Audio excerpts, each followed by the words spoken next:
ወዳጆች በዚህ ሰሞን ለሶስት ቀን ሐዋሳ በተካሄደው የልዩ ዘመቻዎች 65ኛ የተመሰረተበት በዓል ላይ ከተጠሩት የክብር እንግዶች አንዱ እኔ ነኝ። የመከላከያ የክብር አባል እንደመሆኔ መጠን ነገር ግን በድንገት ባጋጠመኝ የግል ችግር ምክንያት ሳልገኝ በመቅረቴ በጣም አዝኛለሁ። ነገር ግን እዛ ከሄዱ ጓዶችና ወዳጆች እንዲሁም በሚዲያ ከተላለፈው ያየሁትና የተገነዘብኩት በእውኑ በዚህ ያልኮራ ወይም የማይኮራ በዚህ ያልተደሰተ ኢትዮጵያዊ ወይም የጎረቤት አካልም ከሻዕቢያ በስተቀር ማለት ነው ካለ እሱ የአእምሮ ጤነኛ አይደለም። ልዩ ዘመቻዎች እንግዲህ ከጦር ክፍሉ ከመከላከያ ማለት ነው አንዱ ነው፣ አንድ ክፍል ነው። እዚህ ስር በርካታ የተለያዩ የውትድርና አይነቶች ሊኖሩ ይችላሉ። ኮማንዶ የምንለው፣ አየር ወለድ የምንለው በርካታ ሊኖሩ ይችላሉ።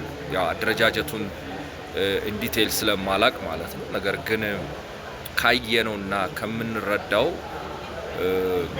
የታዘብኩት ነገር ቢኖር በአየር፣ በምድር፣ በውሃ፣ በየብስ ሲያደርጉ ወይም ሲያሳዩ የነበረው ትርኢት እጅግ ልብን የሚያሞቅ የሚያስደስት በጣም ከፍ ያለ ክብርና እንዲሁም ኩራት የሚያስገኝ ስራ ነው በሐዋሳ የታየው።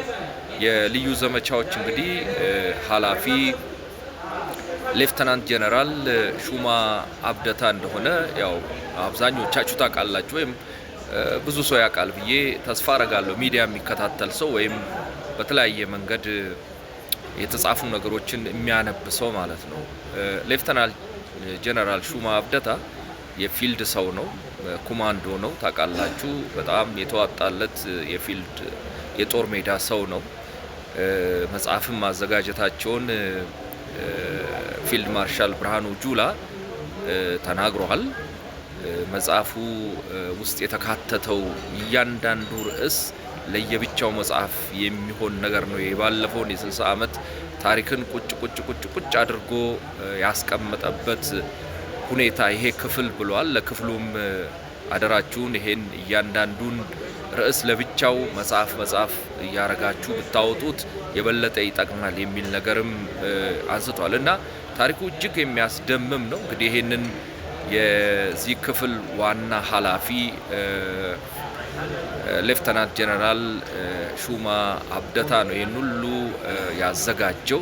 ትርኢቱም በሱ ስር ወይም በሱ እዝ የተካሄደ ስለመሆኑ የልዩ ዘመቻዎች እዝ ማለት ነው ያው ከተለያየ ሚዲያም እንዲሁም እኔም በቅርበት ስለማቅ አንዳንድ ነገሮችን እና ትልቅ ምስጋና ይገባዋል ሌፍተናንት ጀነራል ሹማ አብደታ እና ከሱ ጋር ለሚሰሩ ሁሉ።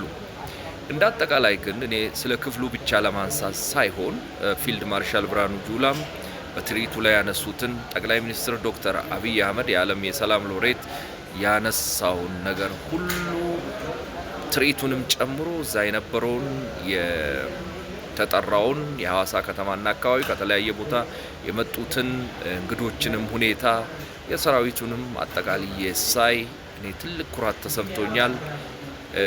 በቃ የመተማመን ደረጃዬ በፊትም በትክክል ከለውጡ በኋላ የኢትዮጵያ መከላከያ ሰራዊት ያለበት ሁኔታ ከፍ ያለ ነው።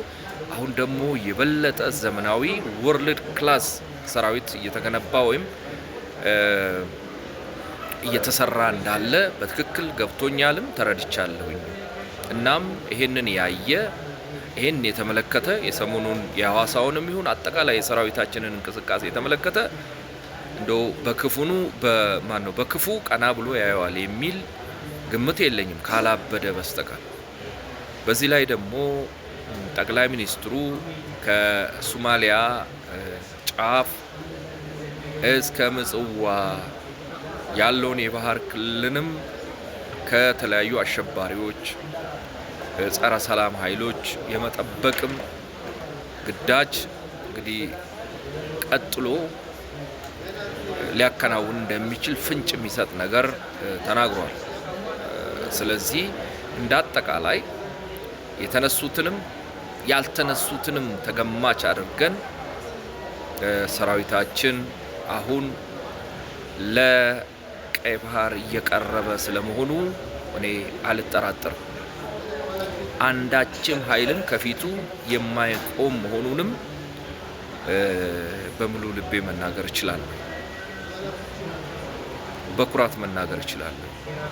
ፊልድ ማርሻል ብርሃኑ ጁላ የሰሩት ሰራዊት የገነቡት መከላከያ ለአፍሪካም የሚተርፍ ነው። ክፉ ነገር ቢመጣ ችግር ቢመጣ ለአፍሪካ የሚተርፍ ነው። ቀደም ብሎም ፊልድ ማርሻል ብርሃኑ ጁላ ራሱ ጀነራል በነበረበት ሌፍተናንት ጀነራል ኦር ኮሎኔል እርግጠኛ አይደለሁም በተለያየ ሀገር ዘምተው የአፍሪካን ሰላም ሲያስከብሩ ነበር። ስለዚህ የበለጠ ደግሞ አሁን ለመላ አፍሪካ ለዓለምም በየትኛውም ቦታ ተገኝቶ የትኛውንም ኦፕሬሽን ማካሄድ እንደሚችል የተረዳሁበት መድረክ ነው። ይሄ የሐዋሳው መድረክ የ65ኛው የልዩ ዘመቻዎች በዓል ማለት ነው እና ባለመሄዴ ብቆጭም ባየሁት ነገር ነው በጣም ተደስቼ ልቤ ሞቆ መከላከያችን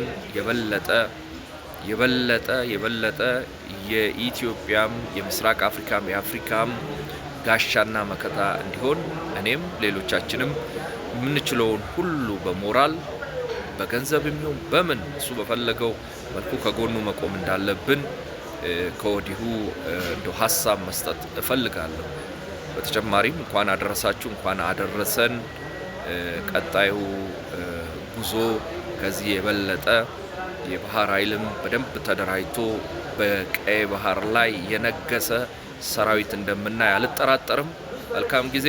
ገለቶማ የቀነለይ ቴንኪዩ ፊልድ ማርሻል ብርሃኑ ጁላ፣ ሌፍተናል ጀነራል ምሼት ሌፍተናል ጀነራል ሹማ አብደታ የልዩ ዘመቻዎች እዝ ኃላፊ እንዲሁም ሌሎችም ጀነራሎች፣ መኮንኖች በተለየ መልኩ ደግሞ የኢትዮጵያ ጠቅላይ ሚኒስትር ዶክተር አብይ አህመድ ሰራዊታችን ለዚህ እንዲበቃ በብርቱ ለጣርከው እድሜና ጤና ይስጥልኝ። ለሁላችሁም እድሜና ጤና ይስጥልኝ። ገለቶማ የቀነለይ ቴንኪዩ